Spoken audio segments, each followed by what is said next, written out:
Butterfly মেথডে দেখো বলেছে অ্যাডিশন এন্ড সাবট্রাকশন। অ্যাডিশন মানে কি যোগ, এখানে একটা ক্যালকুলেশন দিয়েছে কিভাবে শর্ট ট্রিক্স এর মাধ্যমে করব, আর একটা দিয়েছে বিয়োগ, এটা কিভাবে করব। তো ফার্স্ট দেখো এটা করছি, এটা করার সময় কি করব, এই কোণাগুলি এরকম করে গুণ করব। 3 1 কত হয়, গুণ করলে হচ্ছে 3 1 3। এবার এই দিকটা গুণ করব এইভাবে, তাহলে 4 দুগুলো কত হচ্ছে 8। এটা হলো। এবার দেখো অ্যাডিশন মানে কি, অ্যাডিশন মানে কিন্তু যোগ, তার মানে আমাকে এই দুটো যোগ করে দিতে হবে। এই দুটো যদি যোগ করি তাহলে কত হচ্ছে, সমান সমান 8 আর 3 যোগ করলে হচ্ছে 11 মানে 11। আর নিচের সংখ্যাটা দেখো এখানে 3 আর 4, এই দুটো গুণ করে দেবো।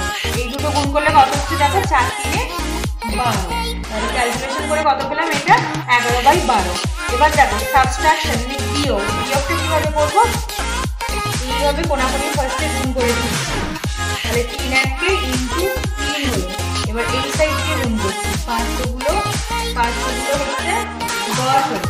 এইভাবে এভাবে কোনাকুনি গুণ করে দিলাম। এবার দেখো যেহেতু সাবট্রাকশন বা মাইনাস বলেছে সেহেতু মিডিলে মাইনাস লিখে দেবো।